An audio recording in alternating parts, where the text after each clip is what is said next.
Welcome everyone to, I suppose it's CBC or the CBC TV again. Last one we done was Umbrella Academy season 2. That was a long time ago. Like, obviously there is news for TV stuff coming out, but we kind of need to fill up the one show because there's not enough of everything to come out and sustain everything for obvious reasons. If you aren't aware, Google 2020 and you'll probably find out why. But yeah, so as always, I'm Mitch, and once again, I'm joined by Sean. What's up? Hey, follow me here. And only here. Him right here, nowhere else. He's mine. No. So yeah, a little show has just come and gone. Some of you might have heard of it. It's called The Boys. I really wanted Armin in this because he's obsessed with that show. But unfortunately, he was behind, so he had to catch shame on you. I mean, he had to wait for Shay, and Shay's busy, like really busy right now. So that was unfortunate. Stop that part. But stop playing Squadrons, man. He loves his Squadrons. But yeah, so we are going to go over The Boys season 2, and just to start off with a general impression, I enjoyed it a lot more than season 1. Yeah, totally agree. Season 1 for me was kind of like a divisive thing, but like I think season 2 definitely took the idea, ran with it, kind of made of its own material, you know. And I aesthetically enjoyed season 2 more than season 1 altogether. And it's not to say like I didn't enjoy season 1. I liked season 1. I thought me too. It wasn't. It was a bit gratuitous in some places. Like, you know, I'm not opposed to violence and gore. I thought they weren't smart about it in season 1. They were just throwing it about everywhere. So shock value. Yeah, but in this one, it's like, no, this is smart. They got a handle on it. They're not just throwing it about everywhere. It's fine. Yeah, they done it good.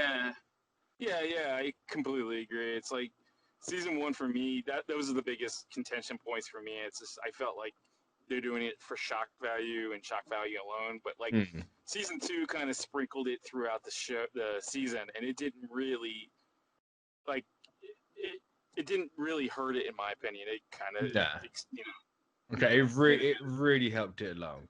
Also, I think I think they lent into the parody side of things more, and they were smarter with obviously the first season was parodying the superhero franchises and everything. Great. It's still doing that, but now it's more in the political side of everything. Yeah. So it's actually it's got something more to say about something that's more important than just like superhero movies are everywhere. Yeah, completely. It's just like the season 1 sounded like it was just like making fun of things just because it was funny. You know, those parts were really funny, but like I felt like season 2 had more to say and more to offer. In terms of like, you know, and it gelled really well with, you know, the story. Definitely. And yes, it is kind of ironic that the show that is parodying superhero franchises by being, you know, having like, the Dawn of the Seven, and you know, Joss Whedon's doing the rewrites, and those are apparently better somehow in that universe, which because I want that movie. Was it me, or did they take a lot of jabs at the DC? There was a lot of jabs. It was a ton of jabs. More than the Marvel side. I say it was to go on to the more social media reaction.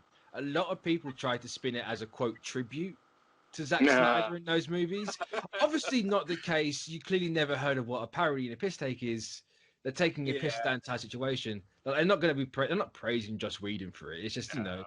It's an unfortunate situation that happened with Justice League, and hey, you're picking at all the superhero movies, and you're going to pick at the one massive flop that happened with something that shouldn't have been the flop. And they definitely they picked at the wound of that franchise too. 100%. In later seasons, who knows? It might go after like the Boys is obviously. I think they have to. I mean, especially with the character for what that's debuting next season, like it's obviously going to lean in more. Yeah, it's obviously going to lean into like the Marvel side too. But like, I don't know about the homage thing. I think it's just they're just saying, like, I think people are just saying that to kind of soften the blow. Oh, absolutely. Absolutely. It's all on the Snyder Cut side. It's like, oh no, it's a tribute. It's like, no, it's not. Like, stop thinking that they're going to be less mad in an episode or two because it's not coming.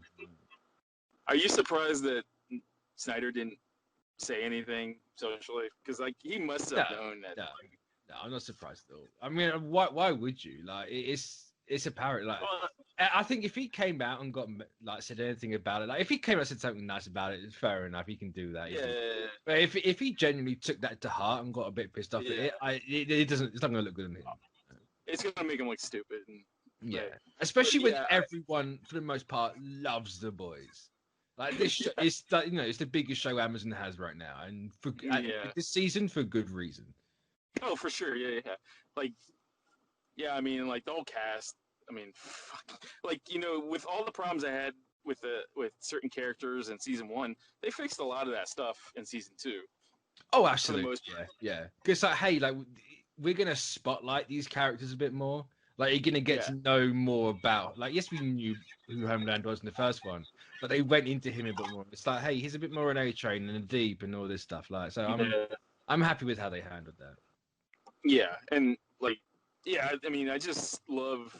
I don't like, because like with the first season, there was a couple episodes that were just like the first 2 episodes for me were kind of like, I don't know. I think season? I remember. No, the first season where I was just like kind of falling asleep. But like I think generally this season I think I was awake for the most part. I said the first two I think were a bit slow, but I think it's that typical we have to kind of set up and put pieces in place, and then we can just run with it. Because from that point on, it was just like, no, we're going here now, like full speed. They just threw everything to the wall. I think after I think I was telling you after episode 3, it kind of really picked up for me after the Stormfront versus the Kimiko. That's where I think that episode right there is where it kind of really like. So episode 3 was where they kind of revealed she's the racist, isn't it? Yeah. And I think he ended up killing Kimiko's brother. Yeah. Full spoilers, by the way, if I didn't say it before. Oh, sorry. No, you apologise. I just wasn't sure if I said it or not, so I was like, I'm just going to double check. I'm just going to say. But yeah, so she does end up killing Kimiko's brother in episode 3, or at least it's very early on. But I kind of, like, obviously, like, yes, she is a Nazi. Full spoilers, she is a Nazi. She's like married to one of the guys in the Nazi party. She knew the heads of the Nazi. Literally. She is a literal Nazi. Her name is Stormfront for crying. Stormfront. I'm surprised there wasn't like the SX, buttons on the side. Like I mean, they had the eagle. Yeah, it's true. That was a belt buckle. Well, I think that's I think the one character I'm glad that they flip-flopped the gender. It worked more than the comic. I haven't read the comic, but you look at like what Stormfront was like. It's like, he's not really saying he's got to be a guy. Like, there's you could mix this up a little bit, Well, like the best thing about the TV version versus the comic is like, if you look at the TV version, you can't completely tell with the couple telltale signs. You can't really. There's nothing up front saying that she is a Nazi. But if you look at I was gonna say, like the comic one is clearly a Nazi. Oh yeah, he looks like a Proud Boy on steroids. So he's very much clearly a Nazi. But I think that they were definitely right with what they did with Stormfront, because I think there's an interview early on, because obviously everyone knew she was a Nazi like before they even started, because it went everywhere. Oh, yeah. But like the writers were going, we looked at Reddit, we looked at like 4chan, all these like social media sites where you get people with that sort of political leaning. We're going to take inspiration from that, and the way they actually wrote her dialogue and how they used it was spot on. Spot on, yeah. And it's they made her endearing. It's like you can't help but be endeared to her because of how she acts. The first thing you see of her when she's recording everything on the film set, and it's like I like this character. She's fun. She's quirky personality. She's a complete opposite to everyone in the 7 so far. Like she's completely innocent, but then she's after Kimiko's brother. She's clearly killing like all these like black people in there. Innocent people, yeah. And it's just like, hang on a minute, is she doing like she's doing that? And then she just comes out with the yellow comment. And I'm like, whoa. Yeah, like they did it like a hard right. Yeah. Like in episode 3, it was just like after that, there's like zero hiding the fact that that's who she is, you know. And it's like very early on that like if you and you don't realize that she's a racist, then you need to rewatch those first 2 episodes. I just. That's obviously it's horrible what she was doing to the people of color in the buildings, but like the subtleness of it, I was like, because you sat there and had to think about it. It's like, did she actually just do that? Yeah, because it was so quick, and you're like, hang on a minute. And obviously, just in case you missed it, they come out with the comment. It's just like, yep, she's a racist. The minute she said that comment, it's like there's no turning back. You know, she's a Nazi. But then they never did the whole thing of like, oh, we've revealed it, we're now going to completely lean into it. They kind of tiptoed around it for a little bit. Obviously, you had little bits here and there, like with A-Train, and she's drinking the coffee with another fantastic touch. The name on the coffee cup is spelt wrong. So, well done. You can never spell Stormfront, right? But... I don't think it was until like probably in the middle of the seasons, like when they really fully. I was gonna say they slowly unwound her. Yeah, it's like when she's higher up in the polls and the public land to sing. Yeah, it's like now you can see it's starting to unravel slightly and like just come. Obviously, you can know someone for years and then see them on social media and they're not someone who you think they were. They are. Yeah. And I gotta tell you though, still my favorite character is Homelander. Oh, Homelander carries the show. If Homelander and Billy, is it Billy? Is it Billy the Butcher? Yeah. If those two didn't work, this show would have a struggle. Oh yeah. Like those are the two characters that hinge a lot. Like if they didn't work, then the show doesn't work. But like for me, see, I wouldn't say it wouldn't work. I just don't think it because like everyone they've cast is fantastic. They all work in their roles. They're strong enough to an extent. But those two characters are so good, and those two actors do such a good job in those roles. It would be hard to imagine what it'd be like with just either. You could get any other fantastic actor in there. It'd be hard to imagine if it would work. Yeah, I think Anthony Starr, like, because I was always kind of, he kills it. Like I was kind of a fan of his when he was on Banshee, like a while back. You know, he actually he was on my radar right about then, and then like when I heard he was cast, I was like, okay, he's a good actor. See, I don't think I've actually seen him in anything but this. He was in a Showtime show called Banshee. It was like for like 4 seasons. It was, I mean, it was an action. There was a lot of, you know. Yeah, I tell a lie. I've seen Without a Paddle, so I must have seen him in something. Yeah, I mean, like he's like relatively unknown until Banshee, and then when Banshee hit, he still wasn't. I mean, like if you Google his IMDb, he's in bit roles and other things, but he's not. I was gonna say it's not a huge list. Yeah, this is like his breakout. I think you know there's a like you want to hate Homelander, but it's like really hard to hate the guy because he's so like his like the stuff that he says is just like so wacky, man. It's like Stormfront. You know, you're not supposed to like the guy. You can't help but be endeared towards him.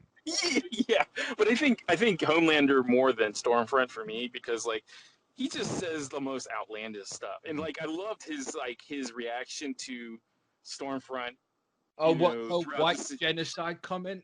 And he's like, excuse me. Or, especially towards the beginning of the season where he's just like he feels like he's being ousted by her. Like I think the writer said like she's the perfect like I can't think of the word.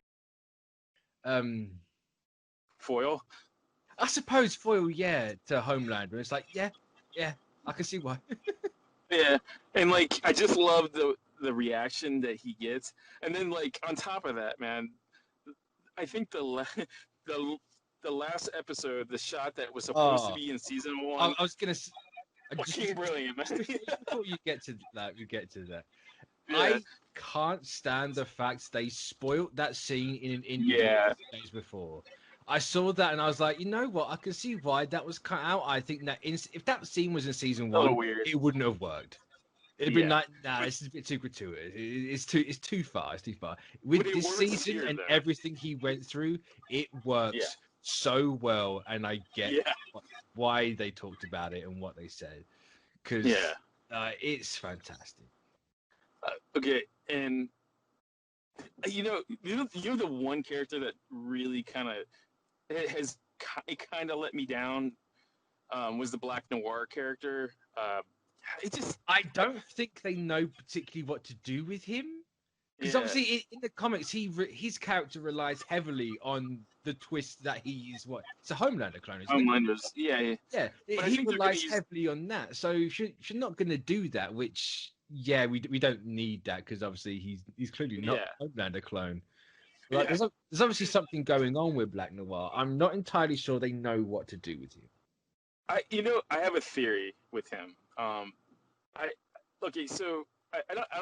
haven't read the comics, but I've watched a couple of like explained episodes where they run through this like the arcs and stuff like that. And like one of the arcs, they kind of like it.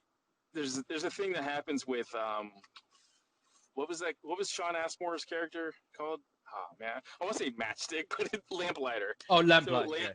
Yeah. So in the comics, Lamplighter, it basically turns out like he's a zombie, right? Yeah. I have a feeling that thing might be introduced with the Black Noir character, because like he didn't look like his skin was okay. It looked really burnt off. So I mean, that I can see that. But But what I did like about Black Noir is just like, so he did a lot of things without words, So like his like he's got the presence that he needs. Yeah, like he was probably one of my favorite characters in season 1, just because of just like all the stuff. Like, especially that part where the guy's playing the piano and like he's just sitting next to him, and it's just this little things that he does that was like, I found myself laughing, or like I think in this season where he's asking for where Billy the Butcher is, and he keeps passing this note to this poor IT person.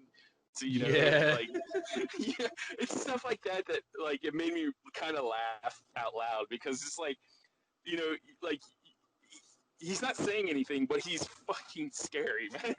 Because he's like, but like, and then him like the episode where they're at, I think the Billy's, or it's either his wife's mother's or the Billy's mother, and like they peek outside, and like Black Noir is just peeking over the roof of the house, and, like, being the worst ninja ever. And it's like, it's just little things that he does with his actions that really made the character, maybe not intentionally funny, but it was funny nonetheless, because it was just like, it's situational. And like, but I think that's kind of the failure, I think, in the character too. It's like I don't know, they set him up to be a BA, but like it turns out he's just like anything else. Allergy. Just like in anything else in this universe, where everything is just kind of wacky, and like it turns out his weakness is nuts. It's like, I love it. That's the perfect thing. Like, for a character where it's like, oh yeah, he's supposed to be badass. He's all in black. He can't see his face. He doesn't talk. He just kills you. Oh yeah, he's got a nut allergy. I love that sort of stuff. I adore. Yeah, it was funny. It brings, it's the David and Goliath thing, isn't it? Like, everything's got a weakness. The smallest thing can bring down a giant. Like, it doesn't matter, and it's so ridiculous. So, why would he believe that's the nuts? Like, why wouldn't he? I think in like, I forgot if it's like read something or something like that. It turns out the actor actually has a allergic reaction to peanuts, so it's like, that screams like, oh yeah, he's allergic. We're gonna put that in there because he actually is allergic to nuts. And we're gonna get the best performance out of a guy because we're gonna shove a peanut in his face. Like, this is a real reaction.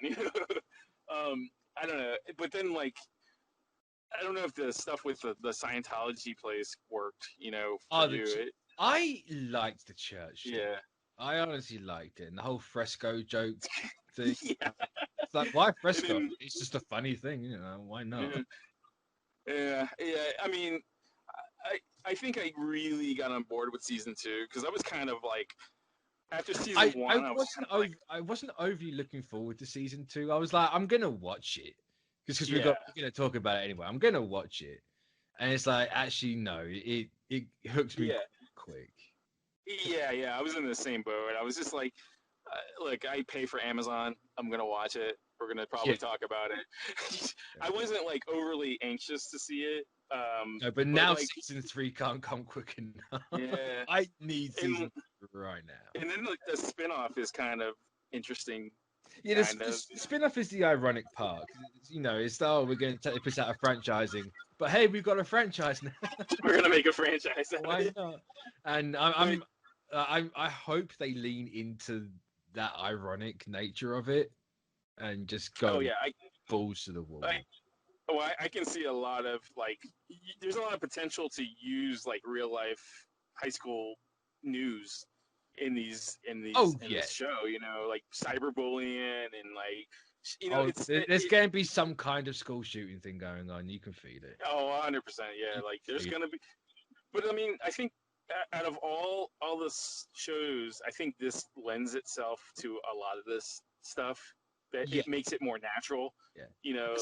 I'm perfectly fine with a parody parodying the franchise nature of things, becoming a franchise, because you want to spread that parody out. Yeah. You can't fit everything into one show, so as long as it doesn't get too diluted and saturated, I'm fine with it. One spin-off isn't going to ruin this show for me. As long as it's the same people and it's good, I'm totally fine. Yeah, I was never really Eric Kripke fan, to be honest with you, but I don't think it would work without that guy. to be honest with you, I think for me, as long as the next season and the spinoff kind of follows the template of the second season of the show, I'll be good. It's still fun, because a lot of stuff in the season, like when Stormfront goes to that facility and you introduce the Lamplighter and there's all these soups in the cells, you're kind of like, love sausage. Yeah. Oh God. What power? I can't tell you, man. What a power. I think I watched the behind, like Karen Fukuoka has like a YouTube channel now, and like they. On her YouTube channel, they did like the behind the scenes of that episode and that scene, and it's funny. I'm sorry, I'm sorry. I thought that was hilarious, and it's like, so that's what the V stands for in Compound V. and Mother's Milk, the reaction of that whole situation was like, yeah, I think I would have the same fucking reaction if some dude's sausage. It's just the fact. It's like, was that like? Yeah, it was. It's like, oh. At first I thought it was like a completely different person, but then I'm thinking, I'm like, I was gonna say, it didn't look like what it is at first. You're kind of like, is that? Nah, that's something else. And it's like, oh no. It was. No, that's exactly what they wanted to. Okay, so do you want to talk about the other characters? Yeah, the big thing that I feel really dumb for not spotting halfway through the season, and then like, oh, of course it's her. Right. Well, so it was what, episode 6, wasn't it, or episode 5? Yeah. It's 5 or 6 where it happened. Was it? I'm pretty certain it was 6. They're in a courtroom, heads start popping. I think everyone at this point knows heads start popping. Yeah. You don't know who it is. They introduce you to a character before that in the asylum where you meet Lamplighter that explodes people. And they do that purposely to completely throw you off the trail. Because you're like, oh, it's obviously her. Why isn't it her? It's got to be her. Well, no. IGN released a video straight after the season finale. I think it was on the Friday evening or afternoon, whenever it was. And it was with the people that make the show. And they're like, oh yeah, you have Frenchie say who could have done this, and they instantly cut to Newman. Yeah. And you're like, oh my god, I did not know that. Of course, it's Newman. I should have picked they up. Did, but that's a sign of a good show. Is like it's like the ultimate red herring. You introduce a character with slightly different, but somewhat same powers that like indicate whatever happened in the early season that this had to be the person, and then and it also helps as well. Like it was because you look back on the season, and it's like, yes, we've seen Newman was in 5 out of 8 episodes of this show. She was in the majority. She wasn't in it a lot, but she was in the majority of it. Yeah. And every time a head exploded, she was there. There, yeah. And obviously they cut to her on the multi-screen straight after. And the reactions, the reactions throw you off, and you shouldn't have realized. You shouldn't go to say it's clearly the woman that just busted out the thing, because that happens after the first head explodes. Yeah, that's like 3 episodes later on. It's like, but it makes sense if it was her, like this and the. Well, then they just go, they you really don't know the extent of her powers, because the first head that explodes is a CIA lady that was played by Jennifer Esposito, and you don't see that person, that Newman, around that character, so you're just you're going throughout that whole episode and then later episodes thinking, you don't really put a two and two together until for me it threw me for a loop. I was surprised. So because you're like, who is doing that? And it's another perfect character that was gender flipped too, where it's like, you don't because if it was a guy, you would probably automatically assume that's the guy that's doing it. I mean, at least for me, you see the guy and you're like, okay, has to be that guy. Who played? It's the Jude Law situation. Yeah. It's like you can spot a guy being a villain from a damn mile away. There's so many generic tells, you can spot it a mile away. Jude Law was cast as he's clearly the villain. It's so generic now. People can just flick it on instantly. Whereas with this, it's she's so unexpected. You see her reaction in the courtroom. It's like it's not her. All the reactions she's given when that incident happened, it's like, man, she's either a great actress or she's psychopathic. It's like either one of those two. And I'm always going to damn, she generally did not expect that.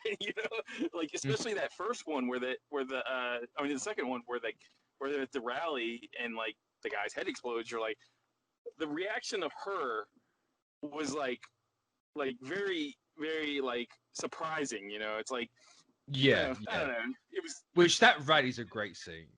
Yeah. Every scene with Homelander in a crowd is fantastic. Yeah, I love Homelander. I love Anthony Starr. I think so good. Yeah, I always go back to he's in some of my all-time favorite scenes of that show.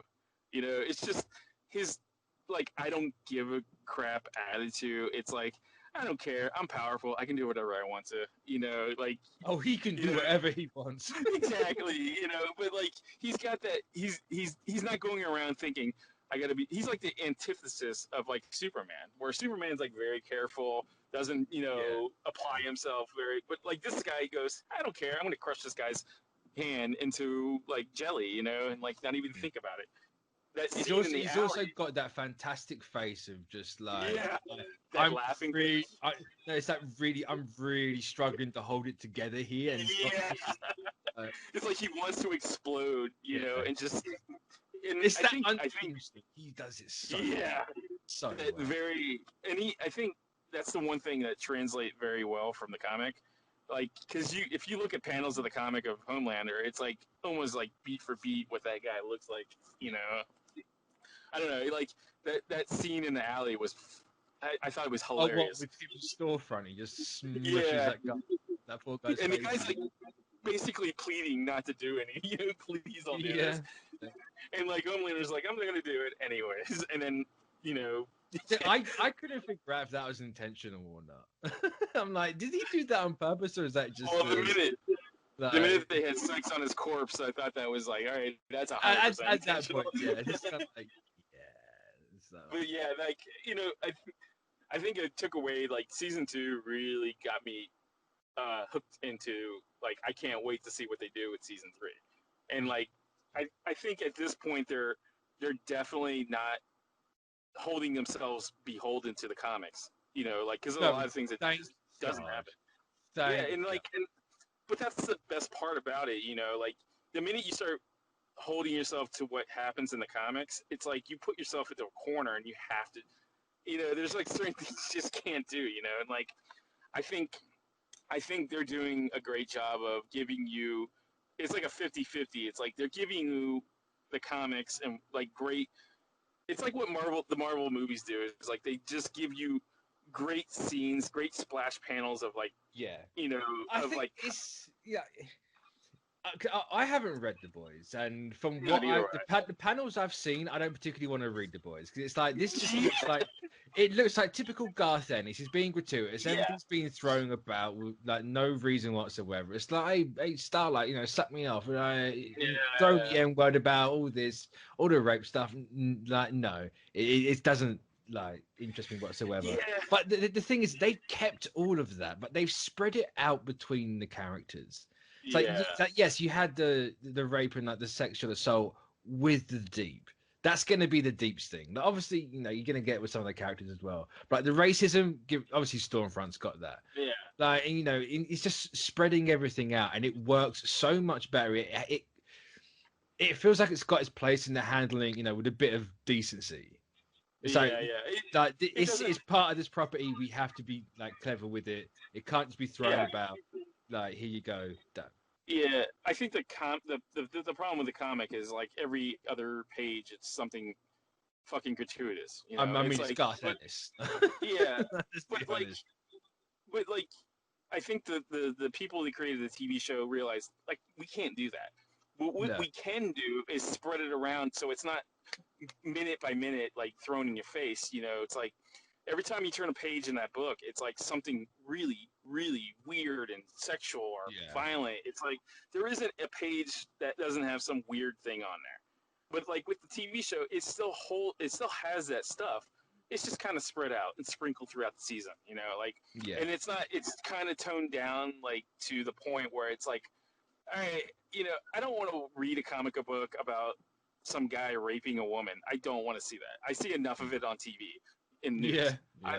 don't, but like in the TV show, it's not so gratuitous that it's like because the comic is kind of weird. It's just I think it just does it I say to be shocking. the comic is clearly doing it just for it's mid two Shock value. thousands. It's mid two Yeah. thousands. It's purely there for shock value. It's trying to be edgy. The show is saying this stuff is bad.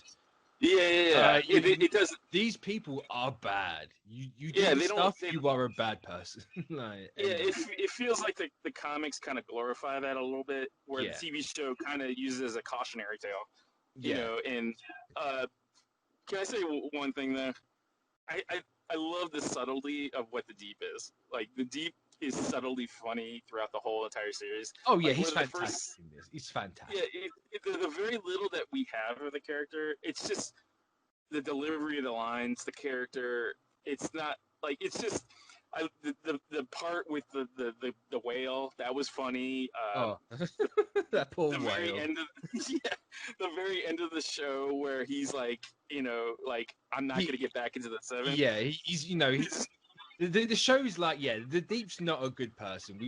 The first thing you saw of the Deep was he's trying to bang Starlight, and he's like, yeah, he's doing the whole sexual assault thing, and it's like we're gonna treat this guy like crap, so we're gonna give yeah, carrot on a stick him getting back into the seven, and then A yeah, Train is just gonna come and take his place anyway. Like done. Like, yeah. this character's never gonna get his way. We're making sure Yeah. of that.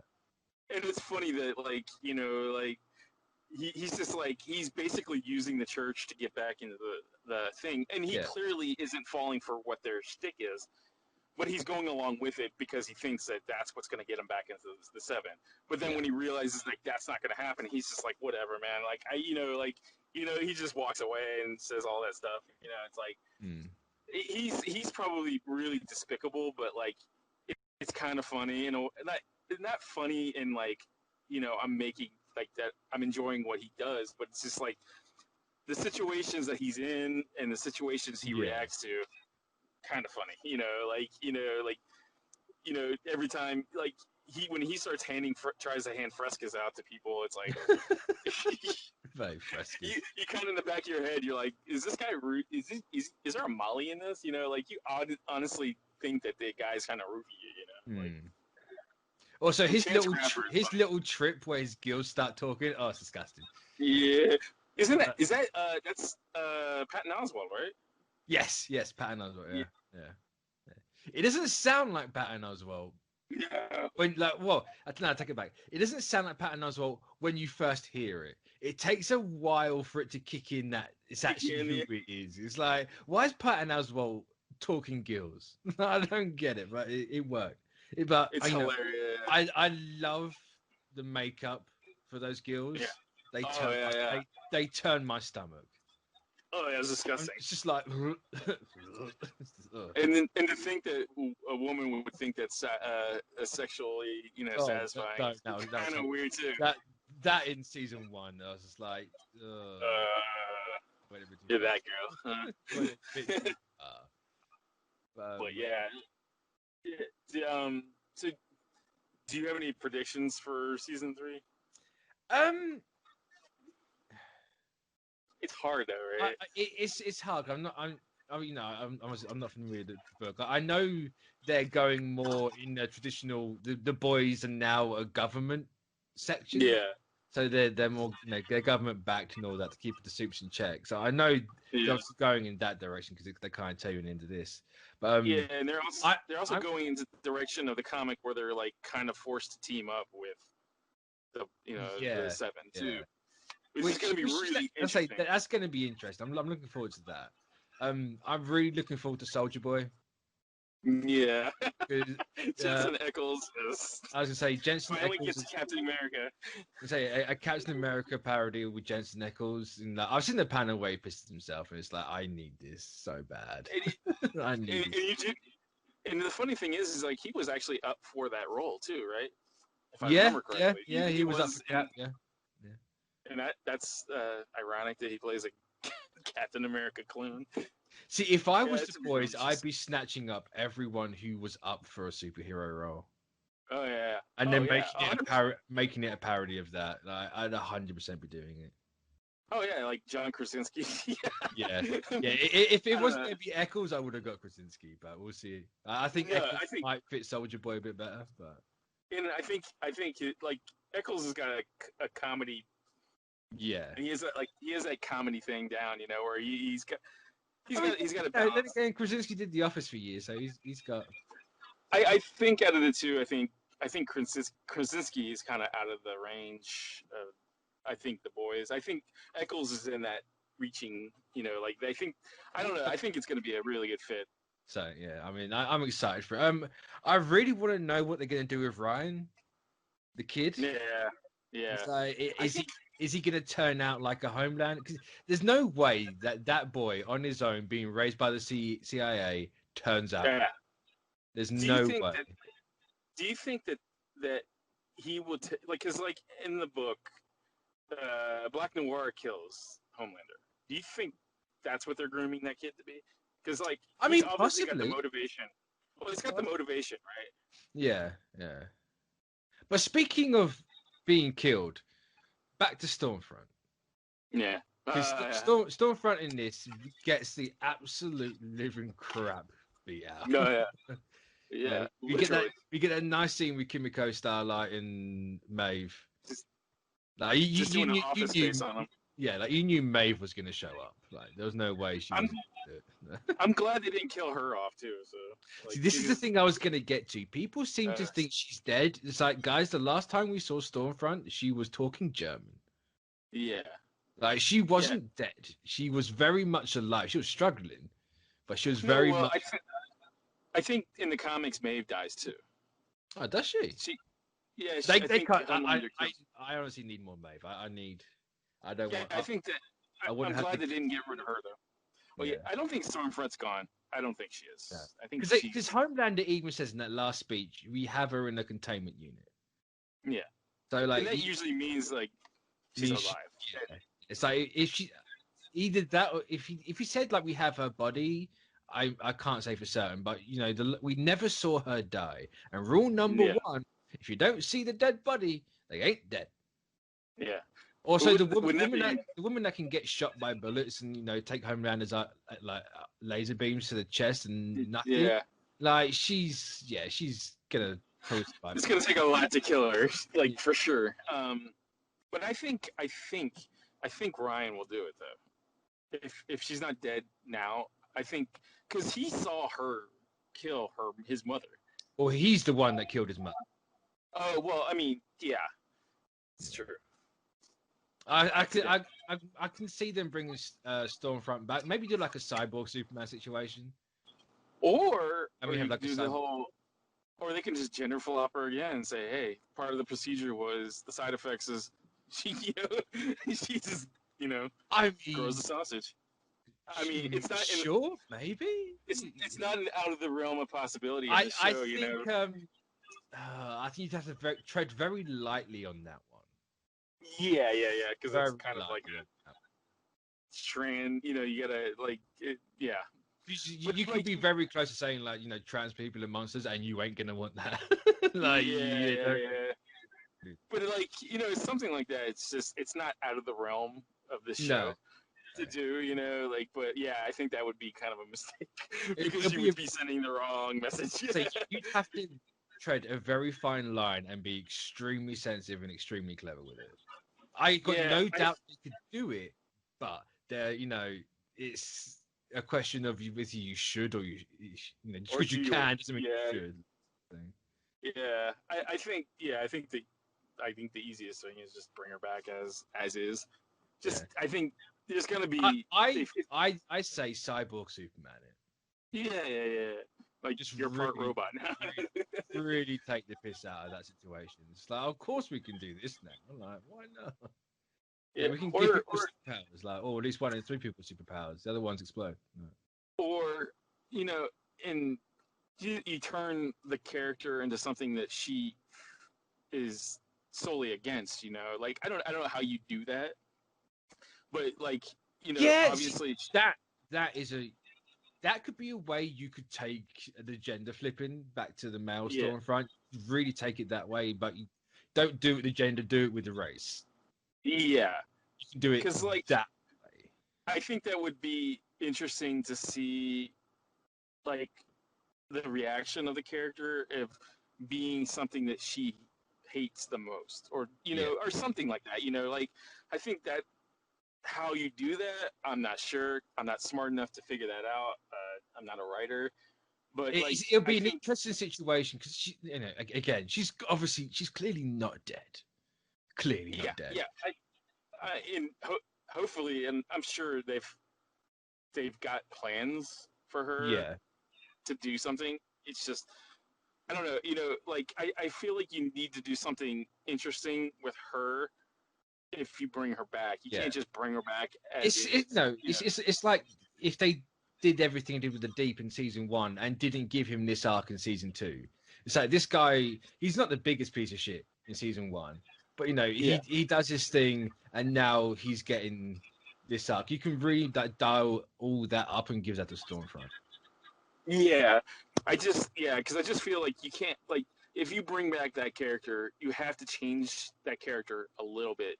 To give that character a conflict, because I feel like if you bring her back as is, it just feels kind of like a wasted opportunity to take a character and make it more interesting. Really big with her,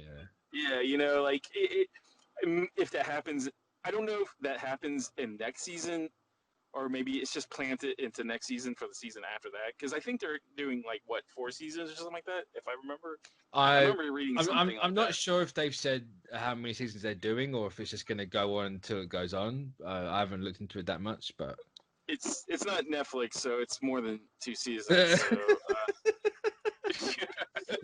I love it. But yeah, I think Amazon is smart about this. I think that they realize that this is pretty much the only original. I think it's the only original stuff that they have that's like really over. With the people, with the fans and stuff like that. So I think it's going to stay around for a while. It's their biggest one. Yeah, that's what I'm saying. Yeah, and is it co-produced with Sony? If I'm, I believe it is. Yeah, yeah. Okay, so yeah, I mean, aren't Sony and Amazon doing something else as well? Yeah, I think they're doing the Spider-Man stuff, right? Oh, Maybe was it the Spider-Man? I want to say it was another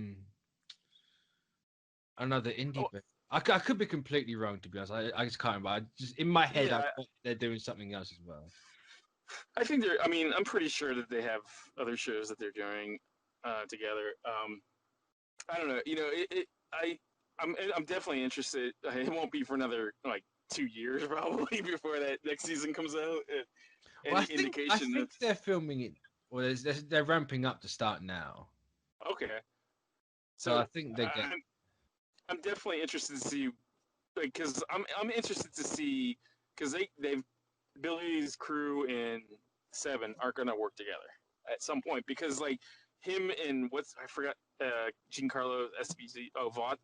Is it Vought? I don't think he's called Vought or Vought, whatever you pronounce it. I'm not sure, but he's the head guy at Vought. Yeah. Yeah, I think I'm interested to see that aspect. Yeah, because they didn't give him a lot to do, but his scenes with Billy in the restaurant are fantastic. Yeah. I mean, Giancarlo Esposito is a ridiculous talented guy. And you can give him a piece of toast and have him eat it for half an hour, and it's the most interesting half hour ever, man. But if they don't keep him around, that's gonna be a loss. I think. Yeah. Because he I don't know if I might be remembering incorrectly. He's against Homelander, right? I don't think he's against him. It's just he's he needs to be in check. He needs to keep because Homelander obviously challenged him throughout the season. Yeah. With the Stormfront, and I think I don't know. I think I'm really waiting for them to reveal he's got some kind of power, because there's no average guy like that is going to be that calm and that I don't know in the face of something unhinged.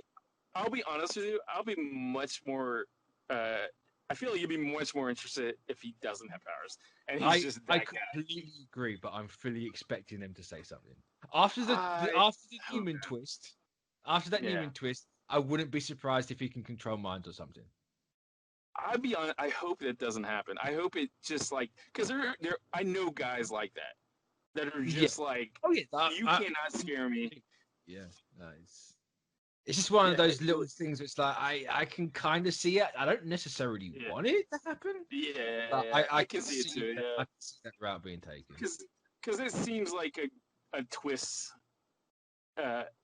reveal that somehow he has some type of powers, but I feel like he's a better effective a villain or whatever antagonist. It's just really playing on that on his strength as an actor. It's he doesn't need it. He just has the disposition. He commands it. Yeah. I mean, he's done it in almost every role that he's with his role in Breaking Bad. I mean, that guy was terrifying, and he didn't raise his voice much.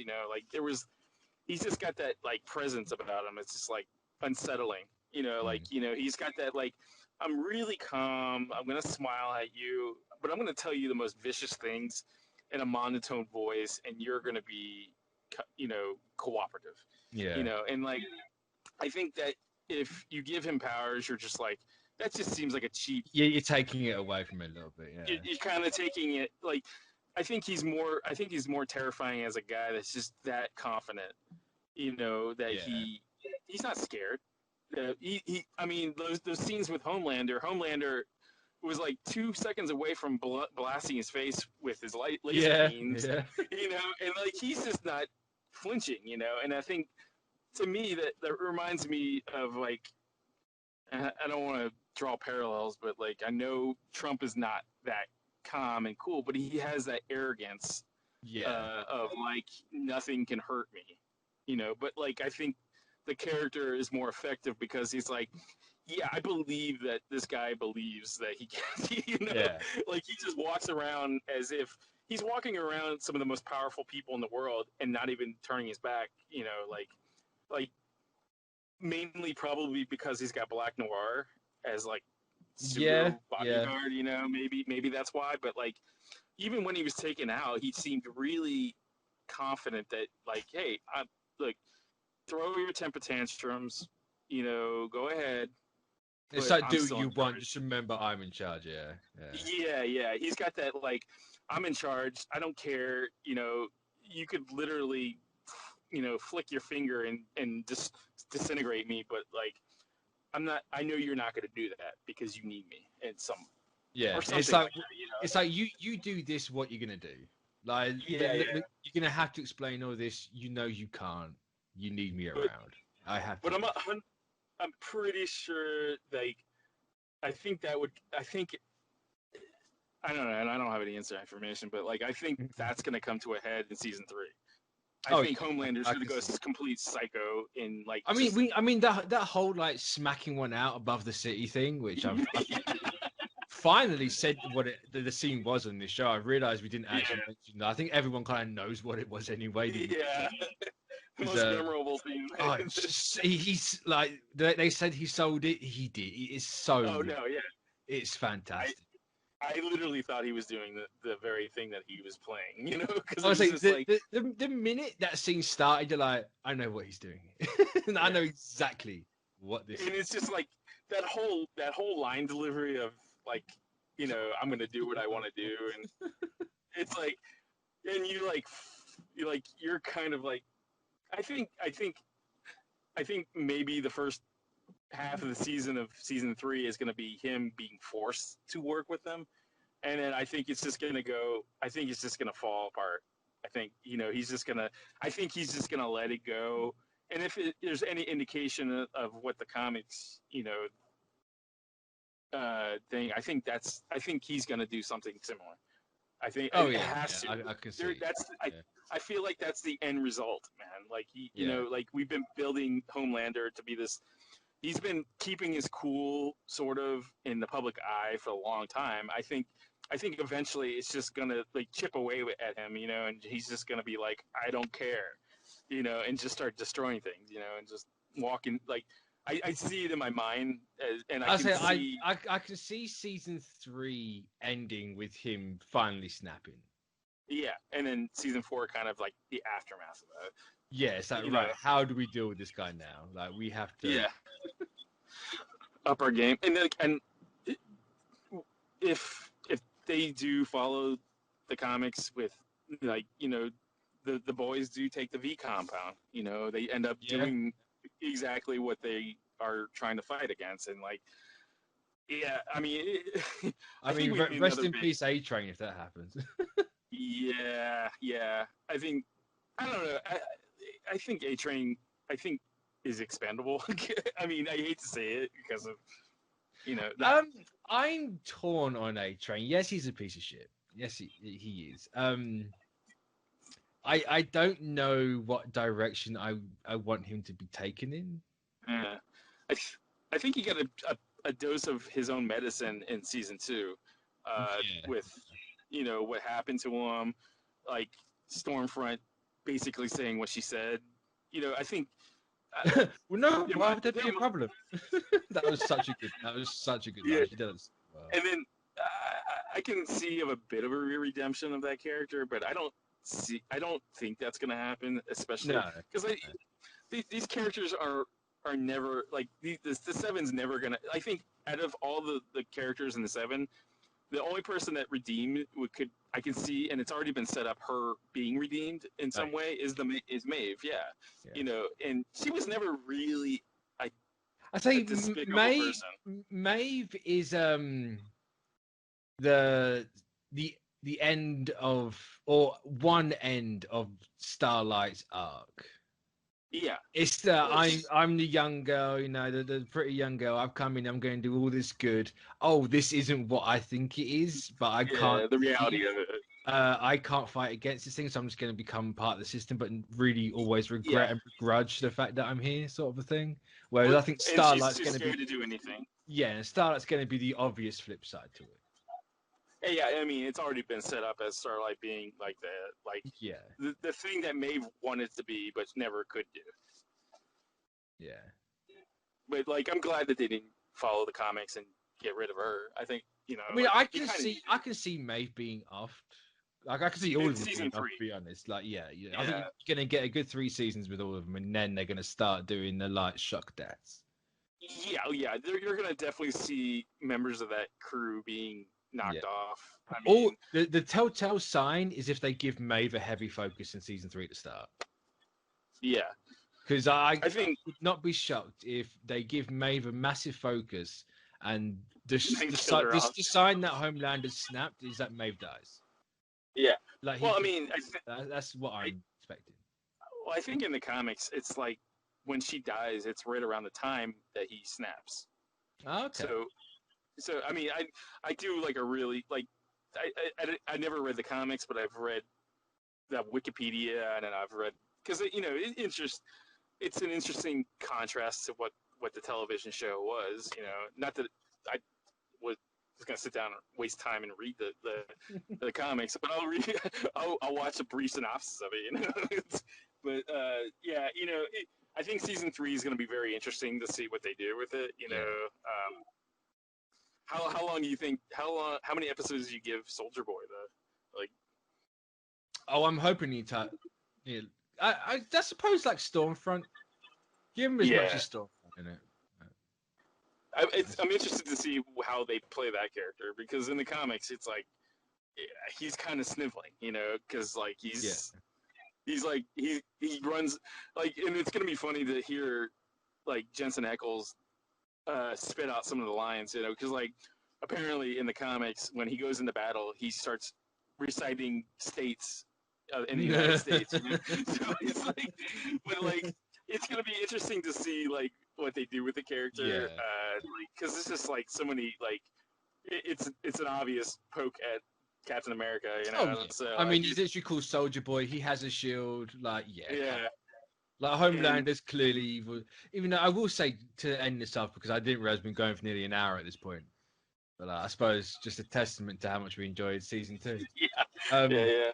Can we no longer have evil Superman takes?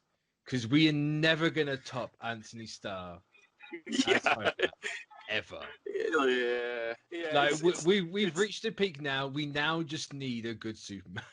Like, can we go that route, please? Like, please. Yeah, WBA, please. Like, but yeah, you're right. I don't like. I mean, look, he's done like I think it's kind of like made me interested in reading Superman comics because of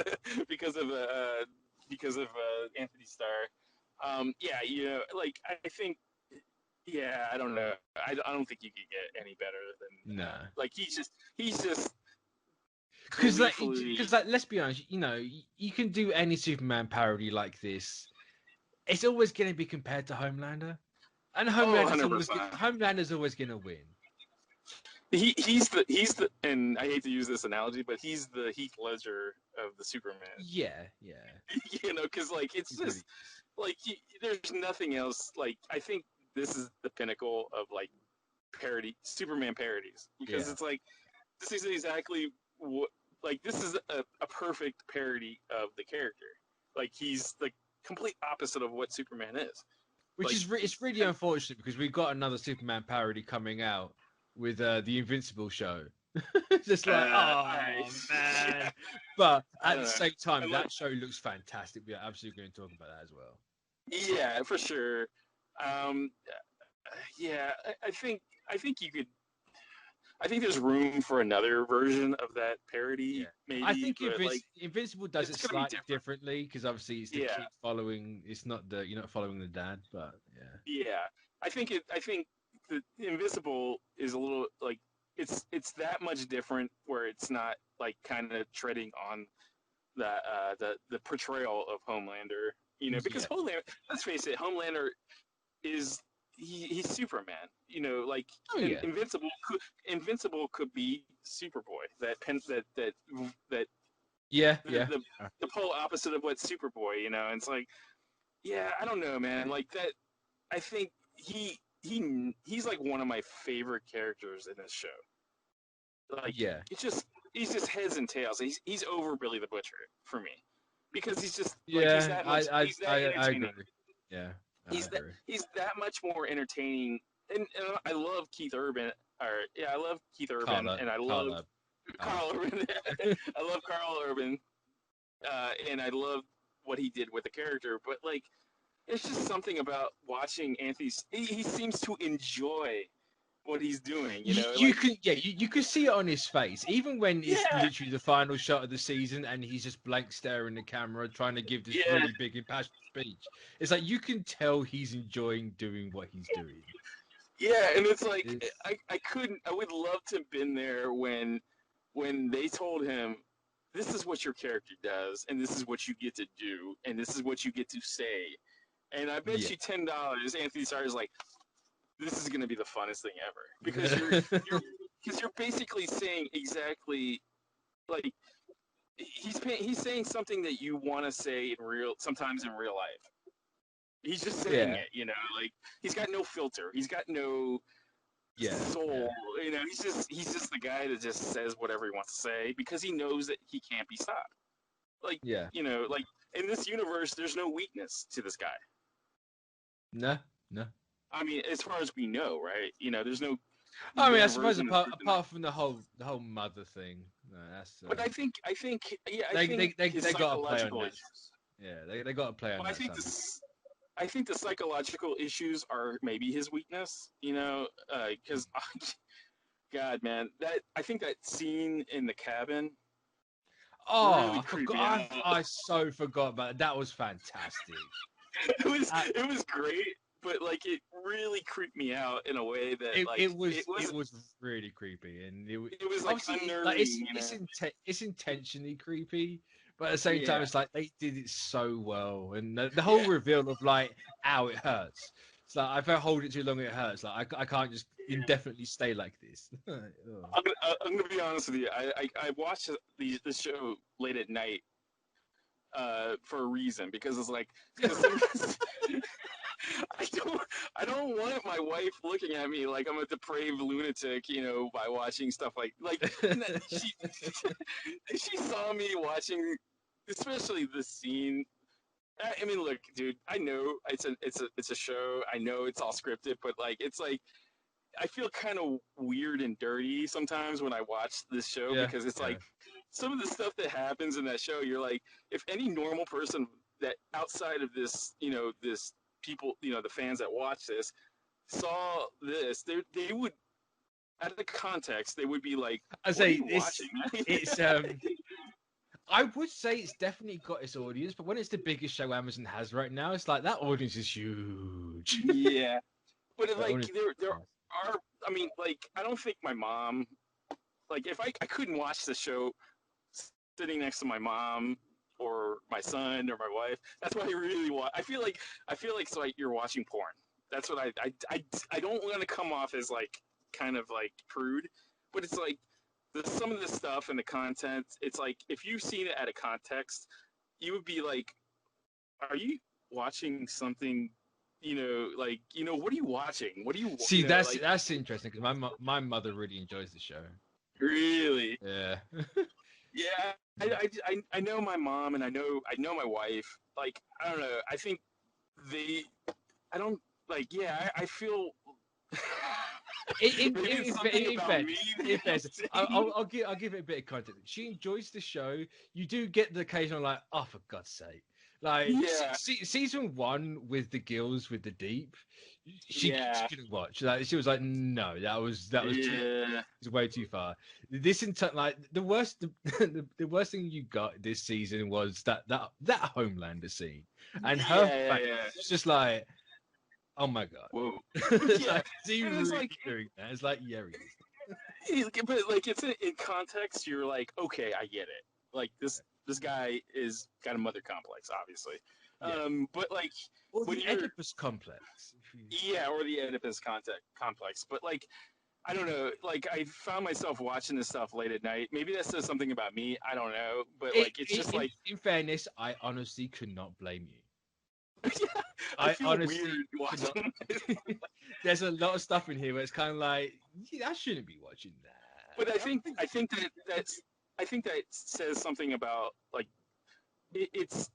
I feel like I would never read the comic, but the show is different. I think the show kind of classes it up a little bit, where it's not like super gratuitous, you know. Like, I mean, in the comic, there's just things that are in that comic. It's just like, I'm not a prude, but it's like, it's just why is there this for here? shock value. Yeah, there's no rhyme or why is it pure shock value. Yeah, but in the show, there's like a context to why something is in the scene, so it has a reason, you know. But in the book, it's almost like it's just like 80%. Like, it's just there because they can do it. It's like I said earlier, you know, the book's there just for the sake of it. The show's here to say this stuff is bad. Yeah, but it's like, yeah, it's kudos to the showrunners and the writers and the scripts. It's Seth Rogen, isn't it? Yeah. Or at least he's producing it.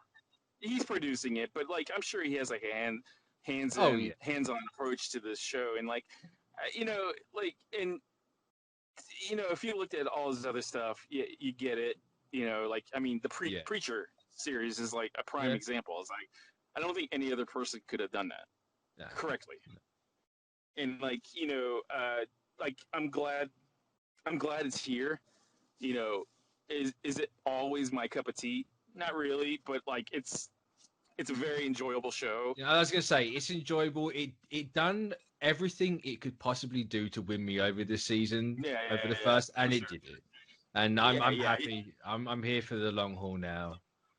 And I'm not gonna say what I said about. I'm not gonna say about season 3 what I said about season 2, because season 2 leading into it, I'm like, all right, I'm on board with an asterisk. Yeah. You know, with season 3, I'm like, all right, I definitely want to see where they take these characters. Yeah. Like, I'm here. You know, you got me. I'm just really happy we've got this very, not resurgence, but it's very small starting point for indie adaptations of comics. We're not like, people have finally starting to realize there is a gold mine out here outside of superheroes. Comics aren't superheroes, you know. Yes, The Boys is a parody of it, but you know, stuff like Umbrella Academy. Yeah. Like, Umbrella Academy and The Boys are probably two of the best comic book shows we've had. And I think it takes comic book adaptations, period. Like, they are so good. And it's kind of a good thing to have these shows around, because like, look, saying like, as a person that is involved with comic book shows and stuff like that, I love them, but like, could there be different versions of that around and I'd be happy? Yes. You don't want to eat a pasta bake every day. Yeah, and I think The Boys and Umbrella Academy, it gives you it's like a serving of a little bit of both. You know, it's like, it gives you a little bit of dessert and it gets you a little bit of the main course. Like, it doesn't like, it treads in different water, and in shows like WandaVision, Falcon and Winter Soldier. Those are comic book movies or shows. Yeah. This is a comic book show with an asterisk next to it. It's like, you know, it's a proof of concept that you can do anything. I want to see Scalp Land, isn't it? Like, what's it called? God, man, I can't remember. Like, Vampire. Scalp Hunters or something? I think it's something like that. But like, Vampire, I can see something like that, like, being made. Because of these shows. These shows show that, you know, you can do a comic book. You can take a comic book that doesn't have anything to do or satirizes the genre and still be successful, you know? I know the guys who make Saga made it with the intention that it will never be adapted. It's impossible to get adapted. I honestly think we're getting to the point where you can adapt Saga. How? Yeah. I don't know. Yeah, I think your probably best bet is to animate it like Invincible. I think there's some stuff in there where it's kind of like, yeah, it's got to be animated, but a live action Saga would be like that's the pin. That's the pin. I'll be honest with you though, like nothing's impossible to make. You say that there's a giant dragon that jizzes all over the place in Saga. That's but you're saying that after watching a Superman parody basically jerk off on top of the sky. Yeah, but that's a Superman parody. But I mean, I think this kind of proves that, like, so you know, if you're talking about money and like visuals. I still think you can do it, Saga live action. It's just going to be like a very. But it's like, who's going to give you the money to get that? HBO, all the stuff. I can't see HBO doing it. Well, what about Showtime? I mean, Showtime, HBO. I mean, after Lovecraft Country and like The Vow, that's on like HBO. I mean, look, anything's. I think if you find the right, like Saga is very much on the verge of being porn. In a lot of places. Yeah. Very... I mean, but if you can class up The Boys for TV, I think you can do that to a point. I think you just, I don't know. Is it for everybody? I would love to find, like, I would love to see Saga as a live action. I would take I'll take an animated version of it, sure. But I think sooner rather than later, I think that show is going to be. I think it's closer than you think to being. I mean, I hope so, but it's just one of those. Just like, never going to hold my breath on this one. I can see it happening, but I'm not going to hold my breath on it. No. I don't know. I see a chance. I think you can. I mean, if you, like I said, if you can take the source material like The Boys and like do a really classy. Thing with if you can make The Boys respectable, then I think you can do something. Well, here's the thing that I wouldn't say Saga isn't respectable. Saga is very much, the main plot of Saga very much is something a lot of people need right now. It's very much in that vein. It's literally Romeo and Juliet in space. But it's the visual, right? Yeah, the visuals of it and just the outlandish stuff they do in that book, clearly with the intention to never be adapted. Clearly, because it's a very horny science fantasy book. No, yeah, incredibly horny. Like, fantastic book. It's like, you have a better chance at Sex Criminals being adapted. In fact, give me a live Sex Criminals, please. I was going to say, though, like, if you can do something like that, then you, like, because, like, the whole premise of Sex Criminal is, like, basically you're having sex, in, like, in the most graphic possible way sometimes. And then time stops. Yeah. But, I mean, I think the biggest part that's hard to adapt Saga is the visuals. The visuals are crazy, and it's gonna take a lot of money to, you can't do. You're gonna need. Budget. No, you're gonna need $200 million easily to adapt Saga for one movie or a show. Yeah, but I think easily gonna need a movie budget, and I don't see anyone giving money for that. So. I don't know. I think again, like. I mean, look, I'm not saying the popularity of The Boys is going to like greenlight it somewhere, but it shows that it's possible to bring in an audience. I say, for lack of a better phrase, we are edging closer to that point.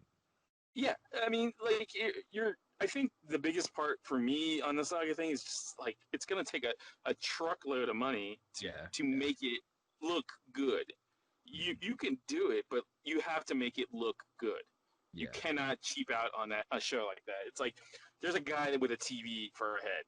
I mean, look, that's the easy part. Say the audience would accept that easily. Oh, he's a priest as well. Fantastic, cool. We're going places. Yeah, Yeah, I don't know if it's. I think it's.